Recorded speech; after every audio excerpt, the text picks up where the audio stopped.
Creative video editing এর আরো একটি পর্বে আপনাদের সকলকে স্বাগতম। আজকে আমরা কথা বলবো শেকি ফুটেজ নিয়ে। শেকি ফুটেজ বলতে আমরা অনেক সময় ভিডিও যখন রেকর্ড করি ক্যামেরা দিয়ে, তখন অনেক সময় কিন্তু আমাদের হাত কাঁপে এবং ক্যামেরাটা নড়ায়। এই নড়ার জন্য ফুটেজটা একটু 19-20 হয়ে যায়।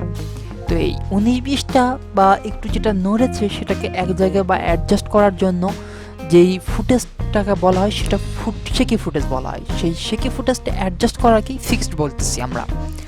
তো শেকি ফুটেজ কীভাবে ফিক্সড করতে হয় সেটার জন্য আমরা দেখাবো যে কীভাবে ফিক্স করতে হয়। তো এর জন্য আমরা একটা ফুটেজ নিয়েছি।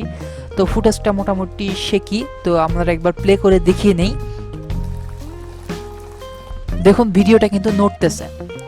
আরেকবার যদি দেখেন তাহলে আবারও দেখাই দিতেছি, ভিডিওটা নড়তেছে।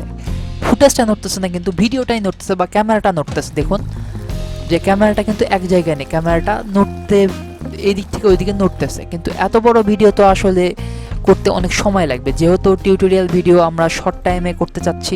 তো আমরা ছোট করে ভিডিওটা নেই। তো এক জায়গায় কেটে নিলাম। কেটে নেওয়ার পর আসলে এখানে আমরা একটা ইফেক্ট ইউজ করব। তো ইফেক্ট যেহেতু ইউজ করব বলেছি, তো ইফেক্ট প্যানেলে চলে যাই আমরা। ইফেক্ট ইউজ করার মাধ্যমে সেটা ফুটেজটাকে আমরা আগের জায়গায় নিয়ে আসবো। তো ভিডিও ইফেক্টে চলে গেলাম। তো ইফেক্টটার নাম আমার ঠিক স্মরণ নেই, আমি নর্মালি নাম মুখস্থ করি না, কিন্তু অনেক সময় দেখবেন যে সবাই নামে মুখস্থ করে, নাম ধরেই ইফেক্টের বলে। আমি নর্মালি নাম মুখস্থ করি না, আমার দেখলে আমার মনে হয় যে এই জায়গায় আছে, এইভাবে এইভাবে খুঁজে বের করতে হয়, আমার এটি মনে আছে। তো এই ইফেক্টটার নাম ওয়ার্প স্ট্যাবিলাইজার। তো আপনি ওয়ার্প স্ট্যাবিলাইজার লিখে এখানে যদি সার্চ দেন তাহলে পেয়ে যাবেন। সবাই এরকম সার্চ দিয়ে বের করে, কিন্তু আমি সার্চ দিয়ে বের করি না। যাই হোক, আজকে যে ভিডিওটি আমরা দেখাচ্ছি এটা কোথাও আমি কখনো কারো দেখি নাই যে এই ধরনের ফুটেজ বা এই ধরনের ভিডিও কখনো কেউ দেখিয়েছে। তো আমি জাস্ট নর্মালি এখান থেকে এখানে ছেড়ে দিলাম। তো এখানে অ্যানালাইজিং নিতেছে, তো একটু সময় নেবে, যেহেতু ফ্রেম যতগুলো দেখুন 91টি ফ্রেম, আমার 91টি ফ্রেমের জন্য আমার কিছু সময় নিতেছে।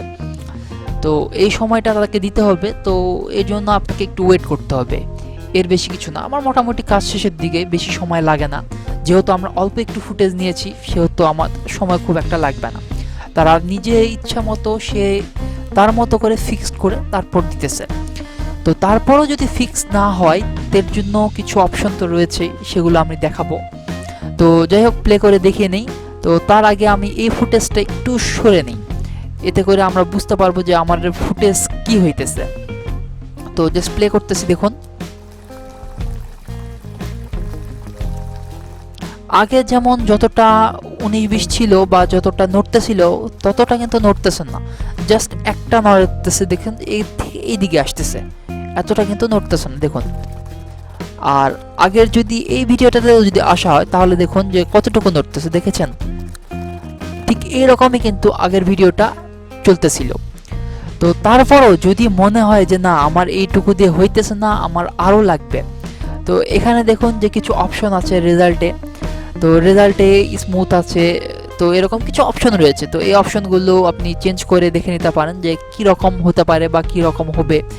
তো একটা অপশন কিন্তু এক এক রকম। তো প্লে করলে দেখতে পাবেন যে একটা অপশন এক একভাবে কাজ করতেছে এবং এক একটা পজিশন দিতেছে। তো এইভাবে আপনি চাইলে চেঞ্জ করে দেখতে পারেন। আমার এটাই ভালো লাগে, তো আমার নর্মাল দিলেই চলে যায়, কখনো আমার 19-20 হয় না, এটা অটো কাজ করে।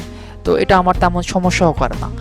আর স্মুথনেসটা প্রয়োজন হলে আপনি একটু বাড়ায় নিতে পারেন, কারণ স্মুথনেস যদি আপনার খুব বেশি সমস্যা হয়, আমি 60 পর্যন্ত বা 80 পর্যন্ত রাখা যায়, 70 আমি রাখি মোটামুটি, যদি আমার খুব বেশি সমস্যা হয় সেক্ষেত্রে।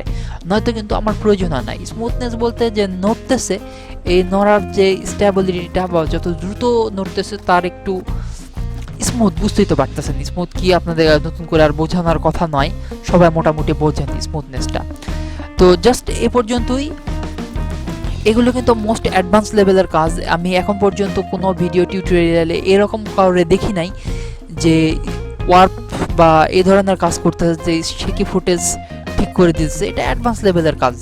তো তারপরও আমি দেখিয়ে দিতেছি, কারণ আমি চাই না যে কোনো কিছু আপনাদের কাছে গোপন থাক বা এই ভিডিওগুলো দেখার পর আপনারা কোনো কিছু অপারক থাকেন। আমি চাই যে এই ভিডিওগুলো দেখার পর একজন ইউটিউব ক্রিয়েটার্স বা কন্টেন্ট ক্রিয়েটার যাতে সব রকম ভিডিওতে কাজ করতে সাহস পায়। তো আশা করি বুঝতে পেরেছেন। যদি এই বিষয় নিয়ে আপনার কোনো প্রশ্ন থাকে তাহলে অবশ্যই কমেন্ট বক্সে জানাবেন, আমি যত দ্রুত সম্ভব রিপ্লাই দেওয়ার চেষ্টা করব। এবং ভিডিওটি শেয়ার করবেন বন্ধুদের সঙ্গে যারা ভিডিও এডিটিং নিয়ে কাজ করতে চায় বা ভিডিও এডিটিং কাজ অলরেডি করতেছে কিন্তু খুব একটা ভালো লেভেলে যেতে পারেনি বা অ্যাডভান্স লেভেলের কোনো গাইডলাইন পাইতেছে না, তাদের সঙ্গেও শেয়ার করবেন। অ্যান্ড ভিডিওটি ভালো লাগলে অবশ্যই লাইক করবেন, আমাদের সঙ্গেই থাকবেন, চ্যানেলটিকে সাবস্ক্রাইব করে রাখবেন এবং পরবর্তী ভিডিওর জন্য অপেক্ষা করবেন। ধন্যবাদ সকলকে, দেখা হবে পরবর্তী কোনো ভিডিওতে। আজকের জন্য টাটা।